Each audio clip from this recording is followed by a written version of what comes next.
You install an EV charging station. Cars pull in, plug in, the meter runs, and money appears while you do nothing else all day. Now the real number.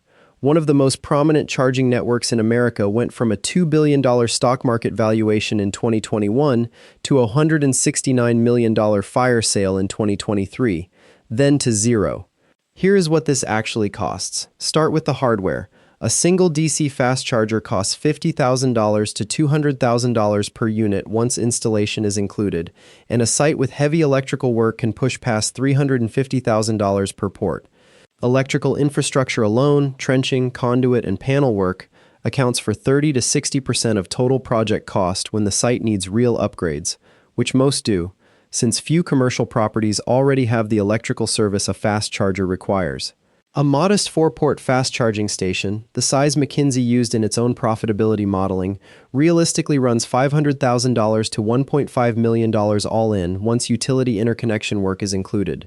Federal NEVI funding can cover up to 80% of that cost, but only for projects that clear a lengthy state approval process, and that funding, as you'll see, is not something you can bank on with certainty even after approval.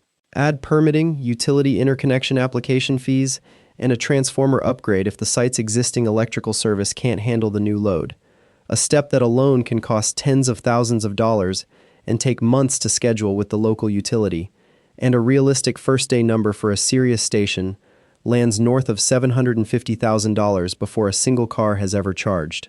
Demand charges are the line item nobody budgets for correctly, largely because they don't behave like a normal utility bill.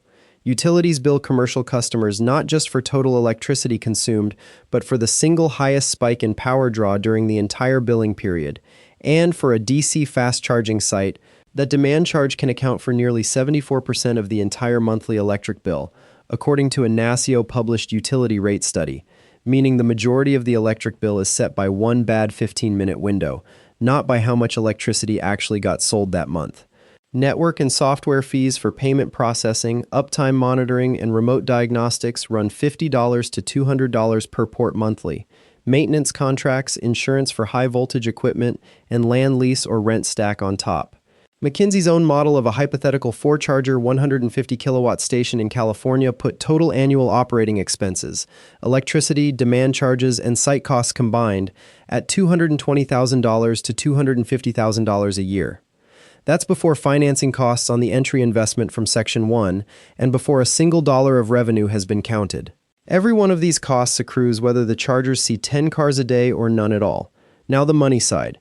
At a realistic 15% utilization rate, about 7 30-minute charging sessions a day, which McKinsey treats as a solidly performing station, that same 4-charger site generates $265,000 to $285,000 a year in revenue at a typical rate of 45 cents per kilowatt hour.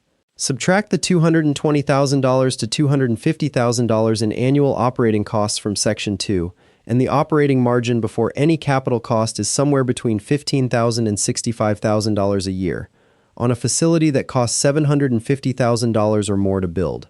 Amortize that entry cost over even a generous 10-year hardware life, and the profit mostly evaporates into depreciation. This is McKinsey's optimistic case, built around a well-sited station with steady traffic. Most stations in the U.S. today don't hit 15% utilization at all, which means most of the industry is operating well below even this thin baseline. The external variable is federal subsidy policy, and it has already flipped twice in a single year, a level of volatility no station operator's original underwriting model accounted for. NEVI, the $5 billion federal program funding up to 80% of new fast-charging projects, had all 50 states approved and $2.4 billion allocated by late 2024, after years of state-level planning and contracting that operators reasonably treated as settled. On February 11, 2025, the Federal Highway Administration froze the program indefinitely, suspending between $885 million and $1.5 billion in pending funding, and forcing at least 6 states to pause active construction contracts mid-build. Operators already under construction who had underwritten their projects assuming that 80% reimbursement were left holding the other 20% alone, with no completion date and no way to know if the rest was ever coming. In June 2025, a federal judge ruled the freeze unlawful and ordered roughly $875 million released. In August 2025, the administration issued revised guidance reopening the program under new terms. 5 months of frozen federal capital, resolved only through litigation, for a program every operator's cash flow model had treated as a stable, bankable input. Volta Industries was founded in 2010 and built its business on a distinctive idea: free charging for drivers, funded entirely by digital advertising displayed on screens, built into the chargers themselves, installed at high-traffic retail locations including Walgreens. By 2021, the model had enough investor enthusiasm behind it to list on the New York Stock Exchange at a $2 billion valuation, with a footprint of more than 3,000 charge points across 31 states and a pipeline of 3,400 more in development. The advertising revenue nor the nailers never came close to covering the cost of the electricity and infrastructure it was subsidizing for every free session. By mid-2023, Volta was facing bankruptcy outright. Shell acquired the company in an all-cash deal for approximately $169 million, a roughly 92% collapse from its nice valuation 2 years earlier, and by industry accounts effectively a fire sale rather than a strategic acquisition. The losses didn't stop under new ownership with a much deeper balance sheet behind them. By late 2024, the Volta business was still losing an estimated $140 million a year and missing its own internal sales forecasts. Shell tried to sell the unit in 2025, failed to find a buyer willing to take it on, and in August 2025 announced it would dismantle the entire network. More than 2,000 charging stations shut down, its remaining 190 employees laid off. Operations wound down entirely by the end of the year. This was not a hardware failure or a bad brand. Volta's chargers worked. The advertising subsidized free charging model simply could never outrun the demand charges and low utilization sitting underneath it, the exact structural math in sections 2 and 3, at a much larger scale. Here's a cost that never appears in a clean revenue projection. A single session can retroactively cost more than it earns by pushing the site into a higher demand charge tier. A Nevada utility rate study found that a 50 kilowatt charger built under a small commercial rate class, with no demand charge at all, cost under $15 per charging session even in a low-use scenario. But once that same site's demand crossed a 98 kilowatt threshold, the kind of spike a single 150 kilowatt fast charger easily produces, its service classification shifted to a large commercial rate that included a full demand charge, and the cost per session in that same low-use scenario jumped to nearly $600. Picture the transaction. A driver plugs into a 150 kilowatt charger, takes a 20-minute fast charge, and pays the station roughly $25 for the electricity delivered. On the receipt, in the moment, that looks like a clean, profitable transaction. Money in, electricity out, nothing unusual.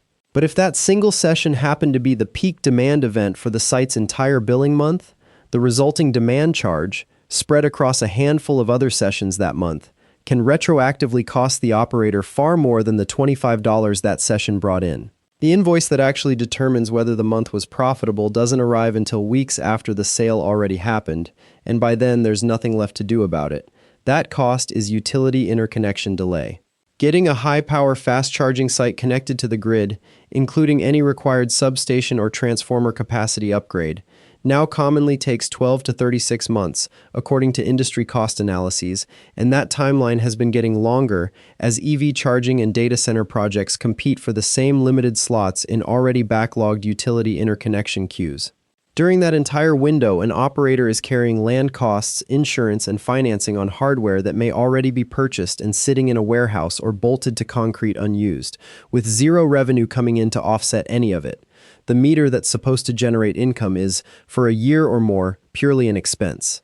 Demand charges alone can represent anywhere from 23 to 85% of a DC fast-charging site's total operating costs depending on region and utility rate structure, a range wide enough that two nearly identical stations, built a few utility territories apart with the same equipment and the same traffic, can have completely different survival odds before either one plugs in a single car. A long enough interconnection delay, stacked onto financing costs that don't pause, can exhaust an operator's runway before the site ever generates its first dollar.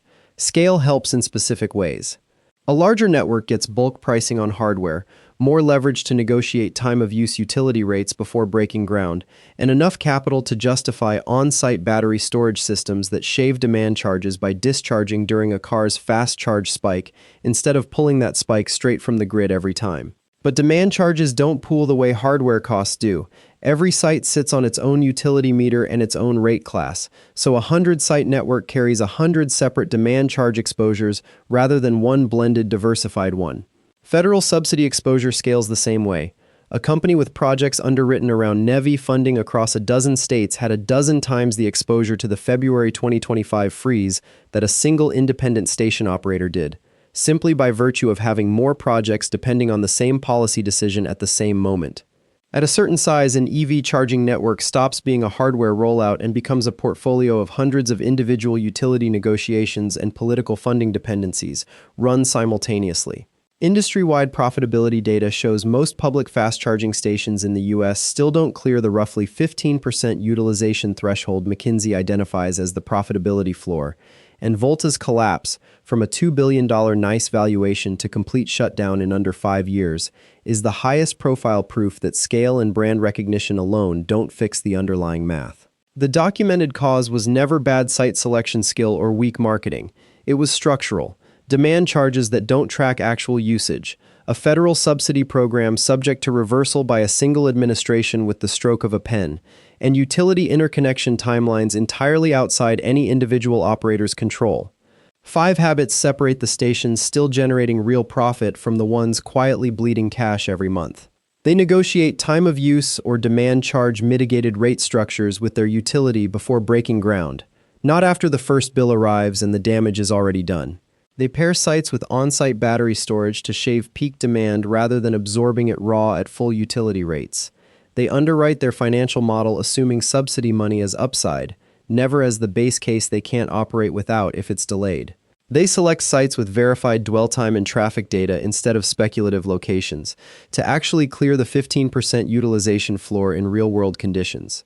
And they build the 12 to 36-month interconnection delay directly into their financing structure so debt service doesn't start before the site can earn a single dollar toward paying it back. That meter running while cars line up is sitting on top of the same math that took one of the industry's most prominent networks from a $2 billion valuation to a $169 million fire sale to a complete shutdown in under 5 years, with 2,000 stations dismantled and every employee let go. The real invoice in this business doesn't come from the driver paying at the charger. It comes from the utility company weeks later, in a demand charge line most owners never fully understand until it's already too late. And it's the one number that actually decides whether the month was profitable. Subscribe for the next breakdown in this series.